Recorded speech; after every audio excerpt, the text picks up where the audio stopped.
গাড়িটা একটু ধাক্কা দিতে হবে। অবশ্যই। ওই এদিকে আয়।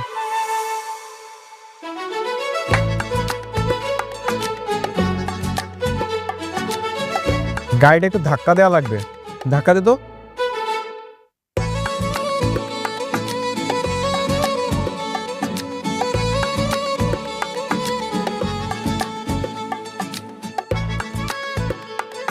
কিরে আমরা ধাক্কা দিচ্ছি কেন? মাঝে মাঝে মানুষের উপকার করা লাগে। রাস্তায় কেউ বিপদে পড়লে তাকে উপকার করা ইমানের অঙ্গ।